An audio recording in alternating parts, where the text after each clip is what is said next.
Hi and Assalamualaikum to Sir Adam and all my fellow friends. Today me, Nurul Muhammad Azra'i bin Nurul Azam and Nadia will present for the topic vitamins. So the contents of our presentation is the definition of vitamins, what is vitamins, and then the types of vitamins, which is consists of two, water soluble vitamins and fat soluble vitamins, and then the vitamin requirements for athletes, and also what is the free radical and what is the antioxidants.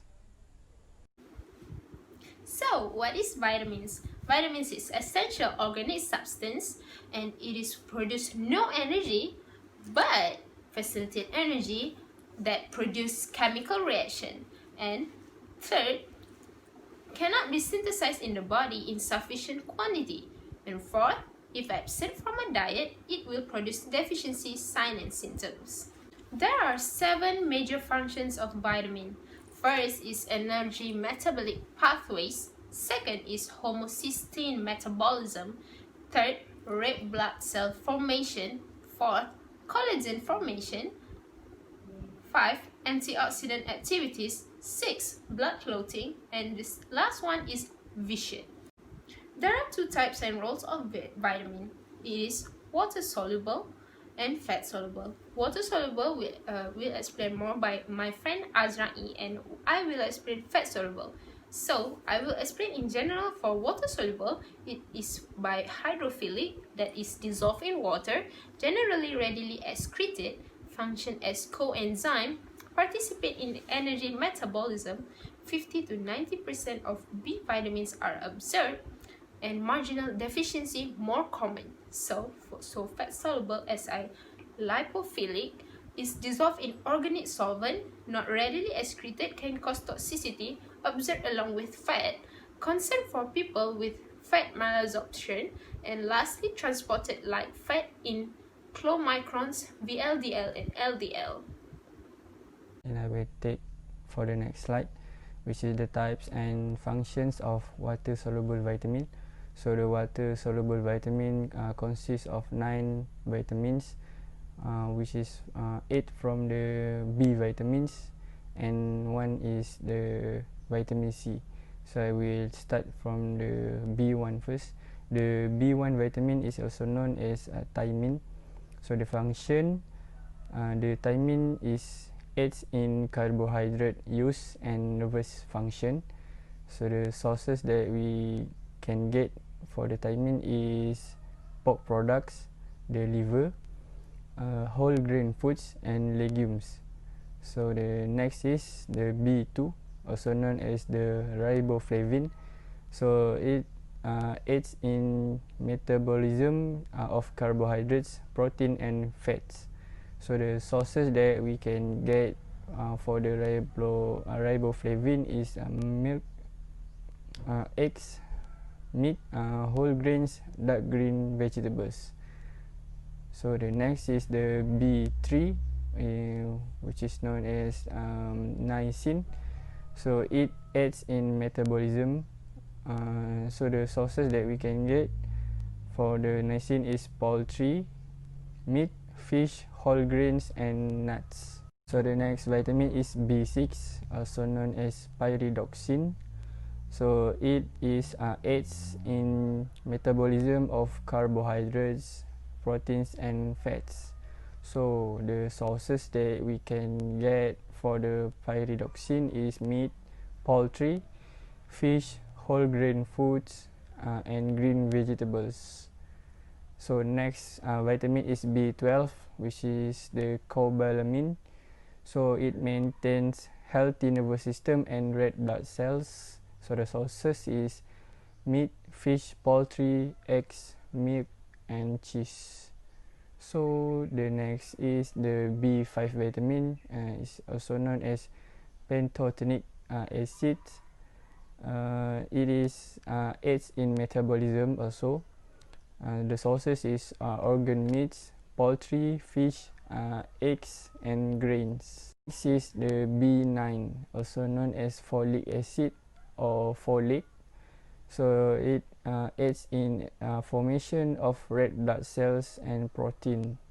So the sources is green leafy vegetables and legumes.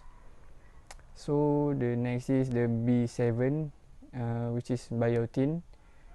It aids in metabolism. The sources is organ meats, poultry, fish, eggs, peas and bananas, and also melons. So the last for the water soluble vitamin is the vitamin C, also known as ascorbic acid.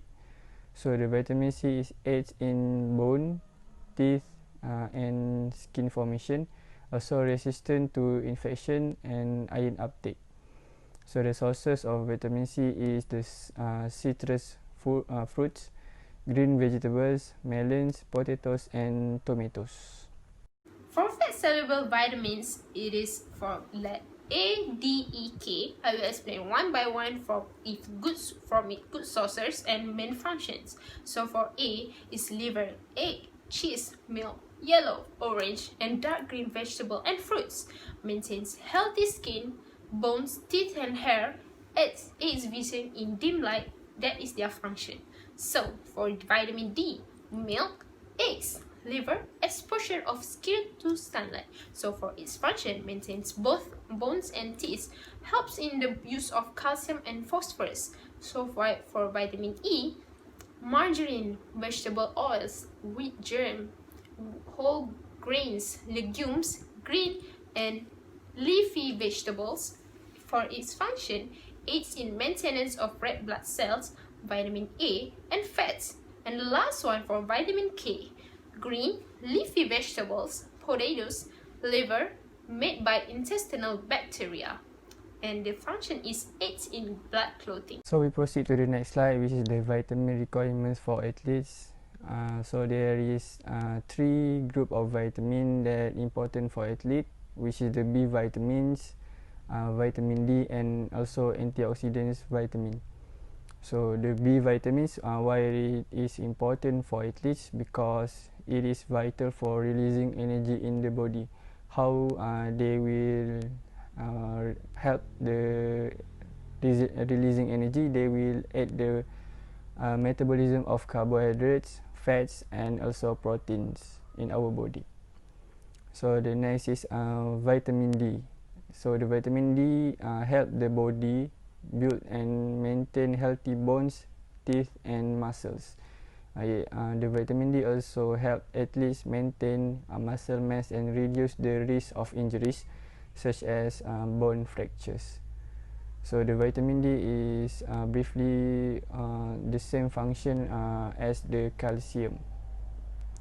And the next is the antioxidants vitamin. The antioxidant vitamins is the vitamins A, C, and E. So the three vitamin play an important roles in protecting cell membranes from oxidative damage. So for the next slide is the antioxidants and free radicals during exercise and training. So I will explain about the free radicals. What is the free radicals? What is the radical mediated cellular damage, and how the radical can damage our cells. So what is the free radicals? Free radicals are molecules that contain an unpaired electron in their outer orbital. So this unpaired electron means the radical are highly reactive and high level of radical production that result in oxidative damage. So this is what we call the radical mediated cellular damage, and also known as oxidative stress. So what is the relationship between exercise and free radical? So the exercise induce radical production, and the resultant exercise induce oxidative stress impairs muscle force production and muscle fatigue.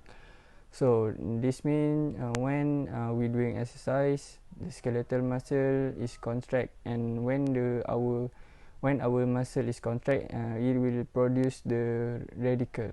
So the rate of radical production increases as exercise intensity is increased.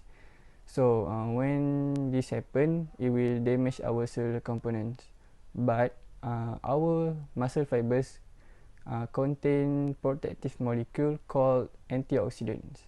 So this antioxidant will defend against radical mediated damage. So there are two major classes of antioxidant, which is the endogenous and exogenous antioxidant. So the explanation about the antioxidants will be explained by Nadia in the next slide. Okay, thank you, Azrai. So I will continue to explain antioxidant balance. What is antioxidants? So antioxidants is balance between antioxidant and oxidant is referred as redox balance. So oxidative stress is the result for an imbalance between antioxidant and oxidant. Oxidant is a radical, and this occur when the oxidant production exceeds the antioxidant capacity. So reductive stress is when the antioxidant capacity greatly exceeds in the rate of oxidant. So muscle fibers are protected against oxidative stress by a complex system of endogenous and exogenous antioxidants. More specifically, a network of enzymatic and non-enzymatic antioxidants exists in both intracellular and extracellular locations to remove the radicals. What is endogenous antioxidants? Endogenous antioxidants are synthesized in cells and include both enzymatic and non-enzymatic antioxidants. Key enzymatic antioxidants include superoxide dismutase, SOD, glutathione peroxidase, GPX, and catalase, CAT. These antioxidant enzymes prevent oxidative stress by scavenging radicals and reactive species before they damage cellular components. The major non-enzymatic antioxidant in all cells is glutathione, GSH. This important non-enzymatic antioxidant can act not only as an independent oxidant scavenger, but it can also work with glutathione peroxidase to remove hydrogen peroxide and oxidant from the cell. So, enzymatic and non-enzymatic antioxidants work as a unit to protect cells against radical-mediated oxidative injury. It is important to note that endurance exercise training increases the expression of enzymatic antioxidants in skeletal muscle to provide protection against exercise-induced oxidative stress. Therefore, compared to untrained individuals, well-trained endurance athletes possess higher level of endogenous oxidants in their trained skeletal muscles. So for exogenous antioxidants, most fruits and vegetables contain a variety of antioxidants, and together with endogenous antioxidants. Exogenous antioxidants consumed in the diet and also contribute to cellular protection against radicals. Important dietary antioxidants include vitamin E, tocopherols and tocotrienols, vitamin C, ascorbic acid, carotenoids as B-carotene, flavonoids, alpha-lipoic acid, and several trace minerals. Vitamin E refers that at least 8 structural isomers of tocopherols and tocotrienols. A-tocopherol is the best known and possesses the most antioxidant activity. Vitamin E is lipid-soluble and remains one of the most widely distributed antioxidants in nature and protects cell membranes against radical-mediated damage. Although vitamin E is an efficient radical scavenger, the interaction of vitamin E with a radical results in a decrease in function of vitamin E and the formation of the vitamin E radical. However, this vitamin E radical can be recycled back to its native state by other antioxidants. Example, vitamin C. Under dietary conditions, the concentration of vitamin E in tissues is relatively low, and vitamin E deficiency has been shown to promote muscle fatigue during exercise. The fact that vitamin E is lipid-soluble means that supplementation with megadose of vitamin E can result in large increases in body stores of this vitamin. However, too much vitamin E in the body can result in a state of vitamin E toxicity with gastric distress and an increased risk of bleeding due to the anticoagulant properties of vitamin E. Vitamin A is carotenoid, which is the provitamins. Carotenoid is natural pigments synthesized in many plants and are possible for the bright colors of many fruits and vegetables. Carotenoids exist in nature, and most of these carotenoids have antioxidant activity. Example, beta-carotene. Similar to vitamin E, carotenoids are lipid-soluble antioxidant, and because of their location in cell membranes and their radical scavenging capacity, carotenoids are efficient biological antioxidant against radical-mediated damage to cell membranes. In contrast to both vitamin E and the carotenoids, vitamin C, ascorbic acid, is hydrophilic and located in the aqueous compartment, example, cytosol of the cell. And as an antioxidant, vitamin C performs two key functions. First, vitamin C can directly scavenge numerous radical species. Secondly, vitamin C plays an important role in the recycling of vitamin E. Therefore, vitamin C and E work together to protect the cell against radical-mediated damage. To summarize, many different types of antioxidants are contained in fruits and vegetables because different classes of dietary antioxidants vary in their radical scavenging capacity and are positioned in different cellular locales. Membrane versus cytosols versus organelles. It is important to consume a wide variety of these antioxidants to ensure that a thorough balance of exogenous antioxidants are present in cells. To summarize, both endogenous and exogenous, including the exercise, so regular bouts of endurance exercise results in increased endogenous antioxidant enzymes in the trained skeletal muscles. This translates to an improved ability to protect against exercise-induced oxidative stress in skeletal muscles. Many fruits and vegetables contain numerous compounds with antioxidant activity. Antioxidants exist in small quantities in foods, and therefore, there is limited risk of an antioxidant overdose by consuming a diet rich in both fruits and vegetables. However, the ingestion of megadoses of antioxidant via dietary supplements, especially vitamin E, can increase the risk of toxicity and the associated possibility to negative health consequences. Exercise promotes radical production in the working muscles, and prolonged intense exercise can produce an imbalance between radical production and muscle antioxidants, altering the redox balance and resulting in oxidative stress. To protect against radical-mediated damage, muscle cells contain endogenous antioxidants to scavenge radicals.